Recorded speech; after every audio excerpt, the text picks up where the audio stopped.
कहानी की शुरुआत में हमें एक व्यक्ति दिखाया जाता है जिसका नाम जेफ बामून है, जो बोस्टन शहर में अपनी शराबी माँ पैटी के साथ एक छोटे से 2 बेडरूम वाले अपार्टमेंट में रहता है। वह एक सुपरमार्केट में काम करता है और रेड सॉक्स नाम के एक बेसबॉल क्लब का फैन है। अक्सर जेफ और उसका परिवार एक साथ बार में बेसबॉल का मैच देखते हैं। बार में उसकी मुलाकात एरिन से होती है, जो उसकी एक्स गर्लफ्रेंड है, लेकिन जेफ अब भी उससे प्यार करता है। एरिन बार में डोनेशन इकट्ठा करने के लिए आई होती है, क्योंकि वह मैराथन में दौड़ने जा रही है। यह जानने के बाद कि एरिन जिस अस्पताल में काम करती है उसके लिए पैसे जुटाने के उद्देश्य से वह मैराथन में भाग ले रही है, जब उसका ध्यान खींचने के लिए नेशन इकट्ठा करने में उसकी मदद करता है। जब एरिन घर जाने वाली होती है तो जेफ उसका पीछा करता है और उसे कहता है कि वह मैराथन में उसकी सपोर्ट करने के लिए आएगा और एक बड़े से साइन बोर्ड के साथ फिनिश लाइन पर उसका इंतजार करेगा। एरिन को जेफ की बातों पर विश्वास नहीं होता, क्योंकि उसे अपने वादे तोड़ने और लेट से आने की आदत है। मैराथन वाले दिन जेफ एरिन को सपोर्ट करने के लिए एक बड़ा सा पोस्टर बनाता है और घर से निकल जाता है। मैराथन में बहुत से लोग हिस्सा लेते हैं। जेफ फिनिश लाइन पर एरिन का इंतजार कर रहा होता है। वहां पर बहुत भीड़ होती है, जिसके कारण जेफ एक व्यक्ति से टकरा जाता है। उसका ध्यान मैराथन से हट जाता है।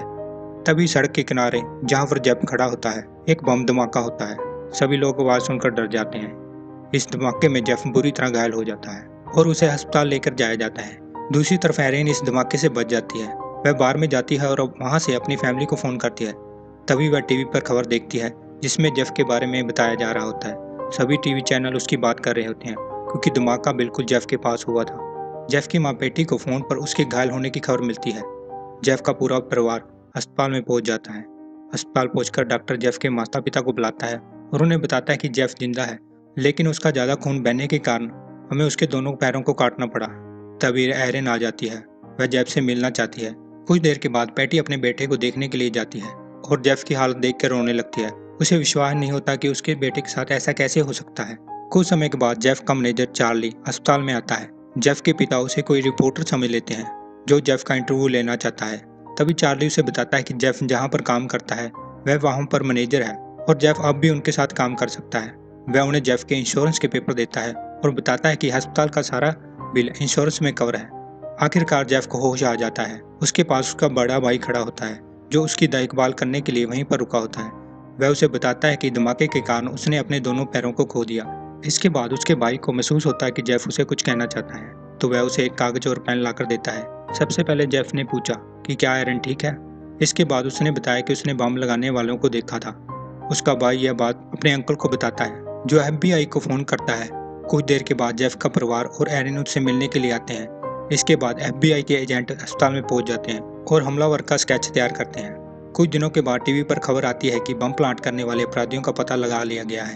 वह 2 भाई हैं, जिसमें से बड़े भाई को पुलिस द्वारा गोली मार दी गई है और वह मारा जा चुका है। यह खबर सुनने के बाद जेफ का परिवार खुश हो जाता है। दूसरी तरफ एरिन यह सोचकर परेशान हो रही है कि उसकी वजह से जेफ के साथ इतना बड़ा हादसा हो गया। उसे इस बात की भी हैरानी होती है कि जेफ जो हर बार हर जगह लेट आता है, वह उस दिन बिल्कुल समय पर वहां पहुंच गया। शायद यह उसका दुर्भाग्य ही था जिसने उसे वहां पर समय पर पहुंचा दिया। दिन धीरे धीरे गुजरते हैं और जेफ भी पहले से बेहतर महसूस कर रहा होता है। जेफ की तस्वीर अखबार के पहले पन्ने पर छपती है, जिसमें यह लिखा होता है कि उसने FBI की मदद की, जिससे हमलावरों की पहचान हो सकी। जेफ अब शहर का हीरो बन जाता है। कुछ दिनों के बाद दूसरा हमलावर भी पकड़ा जाता है। दूसरी तरफ जेफ का संघर्ष अभी भी जारी था। उसे अक्सर पैरों में दर्द महसूस होता रहता था, पर इस मुश्किल की घड़ी में एरिन हमेशा उसके साथ होती थी और इन दोनों के बीच प्यार अब बढ़ता जा रहा था। जेफ ने एरिन से पूछा क्या उसने वह पोस्टर देखा था जो उसने उसे सपोर्ट करने के लिए बनाया था। यह सुनकर एरिन जोर जोर से रो पड़ती है, क्योंकि वह इस सब के लिए खुद को जिम्मेवार मानती है और वह जेफ से माफी मांगती है। कुछ दिनों के बाद जेफ अस्पताल से डिस्चार्ज हो जाता है। उसका स्वागत किसी हीरो की तरह किया जाता है। लोग और FBI तालियां बजाकर उसका स्वागत करते हैं। रास्ते में घर की तरफ जाते हुए एक ब्रिज पर उसके नाम का बड़ा सा पोस्टर लगा होता है, क्योंकि वह अब शहर का एक हीरो बन चुका है। जेफ के घर पहुंचने पर उसका परिवार और कुछ करीबी दोस्त उसका स्वागत करते हैं। घर जाकर जेफ देखता है कि लोगों ने उसके लिए कुछ गिफ्ट और कुछ चिट्ठियां भेजी हैं। परिवार उसे बताता है कि वह अब शहर का एक चेहरा बन चुका है। पैटी सभी लोगों को बियर और खाने के लिए इनवाइट करती है। दूसरी तरफ जेफ का ध्यान इन सब बातों पर नहीं होता। वह एरिन से मदद मांगता है ताकि वह बाथरूम जा सके। जेफ अब भी अपने साथ हुए हादसे को भूल नहीं पाया था। वह घटना बार बार उसके दिमाग में आ रही थी। अगले दिन जेफ अपनी थेरेपी के लिए अस्पताल में जाता है, जहां पर कई रिपोर्टर उसका इंटरव्यू लेने के लिए मौजूद होते हैं। इसके बाद जेफ की खबर टीवी पर दिखाई जाती है। घर आने पर उसकी माँ उसे बताती है कि उसकी न्यूज़ टीवी पर आ रही थी। यह सब जेफ को पसंद नहीं आता, तो उसकी माँ उसे कहती है कि अब उसे इन सब बातों की आदत डाल लेनी चाहिए। इसके बाद उसकी माँ उसे एक जगह लेकर जाती है जहाँ जेफ के लिए नकली पैर बनाए जाते हैं ताकि वह दोबारा से चल सके। जब वह घर पहुंचता है तो बाथरूम में अपने रोजमर्रा के काम के लिए संघर्ष कर रहा होता है। तभी उसने अपने परिवार की बातें सुनी। जेफ और उसके परिवार को शिकागो ब्लैक हॉक्स के खिलाफ आइस हॉकी गेम में बोस्टन ब्रायंस द्वारा इनवाइट किया जाता है। ब्रायंस संगठन जेफ को खेल के उद्घाटन समारोह के दौरान झंडा लहराने के लिए बुलाता है। उसका सारा परिवार वीआईपी सीटों और मुफ्त के खाने के लिए बहुत खुश होता है। जेफ को लगता है कि उसकी माँ और उसका परिवार उसकी स्थिति का नाजायज फायदा उठा रहे हैं। वह एरिन को फोन करता है और अपने साथ चलने के लिए इनवाइट करता है और कहता है कि वह उसके बिना यह सब नहीं कर पाएगा। कहानी आगे बढ़ती है। एरिन और जेफ का परिवार मैच देखने के लिए जाता है। एरिन महसूस करती है कि जेफ कुछ परेशान है। वह उसका हौसला बढ़ाती है और कहती है उसे सिर्फ झंडा ही लहराना है, यह सब जल्दी हो जाएगा। लेकिन स्टेडियम के अंदर लोगों की भीड़ देखकर जेफ को बम धमाके वाला दिन याद आ जाता है और वह परेशान हो जाता है। लेकिन इन सब चीज़ों से आगे बढ़ते हुए जेफ हिम्मत दिखाते हुए झंडा लहराता है। इसके बाद जब जेफ लिफ्ट में वापस जा रहा होता है तो वह टूट जाता है और जोर जोर से चिल्लाने लग जाता है। वह एरिन पर भी चिल्लाता है। जब वह शांत हो जाता है तो एरिन उसे संभालती है। घर पहुंचने पर जेफ एरिन को बताता है कि वह अब तक उस दर्दनाक हादसे को भूल नहीं पाया। तब एरिन उसे कहती है कि उसे अपने घर वालों से इस बारे में बात करनी चाहिए। कुछ हफ्ते के बाद जेफ के नकली पैर बनकर तैयार हो जाते हैं और उसे पहनने से पहले उसे कुछ तैयारी करनी पड़ती है। उसे बहुत सी एक्सरसाइज कराई जाती है। जेफ एरिन को अपने घर में उसके साथ रहने के लिए इनवाइट करता है और एरिन भी इस बात के लिए सहमत हो जाती है। कुछ दिनों के बाद जेफ के घर में एक छोटी सी पार्टी रखी जाती है जिसमें उसके परिवार के सारे सदस्य आते हैं। वहीं पर एरिन पैटी को बताती है कि वह जेफ के साथ उसके घर में रहेगी। यह बात पैटी को बिल्कुल भी पसंद नहीं आती क्योंकि वह एरिन को बिल्कुल भी पसंद नहीं करती। लेकिन जेफ किसी तरह अपनी माँ को मना लेता है। कुछ देर के बाद पैटी बताती है कि ओपरा विनफ्रे जेफ का इंटरव्यू लेना चाहती है। यह सुनकर सारा परिवार बहुत खुश हो जाता है। सबको लगता है कि जेफ अब मशहूर हो गया है और एक सेलिब्रिटी बन गया है। लेकिन जेफ यह बात सुनकर परेशान हो जाता है। इस पर एरिन उसकी माँ से कहती है कि जेफ की मानसिक स्थिति ठीक नहीं है, इसलिए उसे इन सब चीज़ों से दूर रखना चाहिए।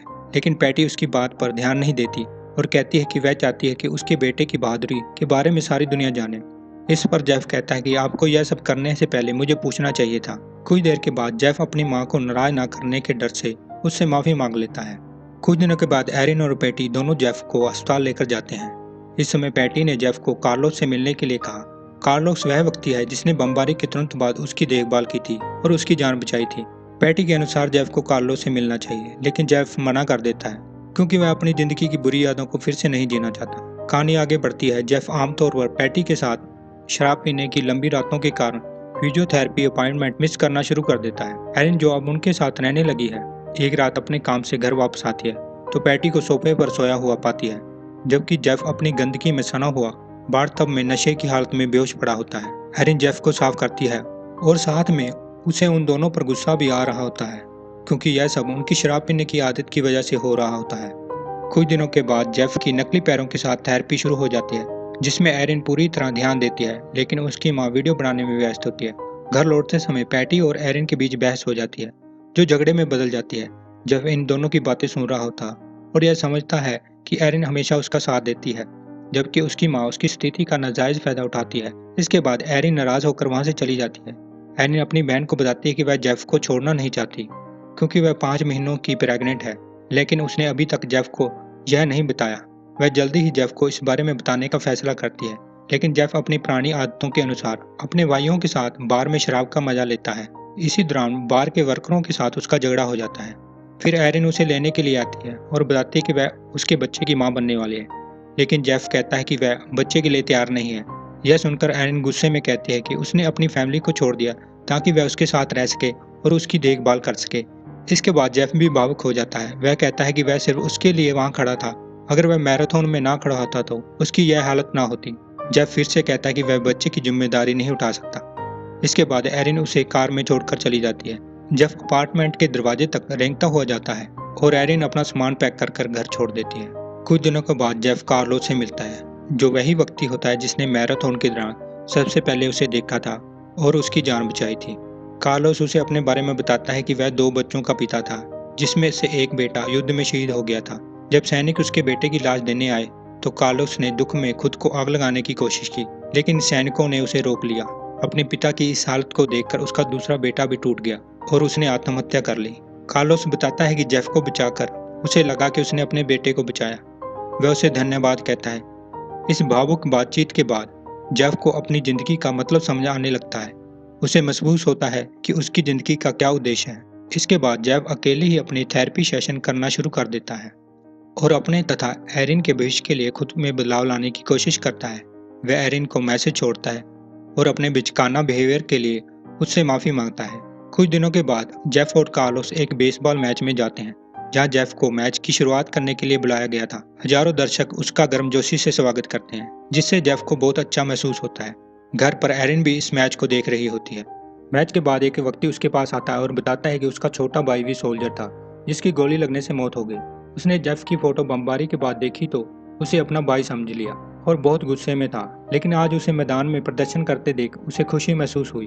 इसके बाद उसने जेफ को धन्यवाद किया और उसके साथ हाथ मिलाया। यह देखकर जेफ को महसूस होता है कि वह लोगों को हिम्मत दे रहा है और जिंदगी से लड़ने का सबक सिखा रहा है। अब पैटी जेफ और एरिन के रिश्ते को सुधारने की कोशिश करती है। जब से जेफ ने उसे बताया कि एरिन प्रेग्नेंट है, पैटी ने भी अपनी शराब पीने की आदत को बदलने की कोशिश की है। उसी दिन दोपहर में पैटी जेफ को एरिन के साथ एक डिनर डेट पर छोड़ती है, जहां पर पहली बार जेफ अपने नकली पैरों के साथ संघर्ष करते हुए बिना किसी मदद के एरिन तक पहुंचने की कोशिश करता है, जो कैफे में उसका इंतजार कर रही होती है। आखिरकार जेफ अपनी स्थिति को स्वीकार कर लेता है और एक अच्छा पति और पिता बनने की ओर कदम बढ़ा देता है।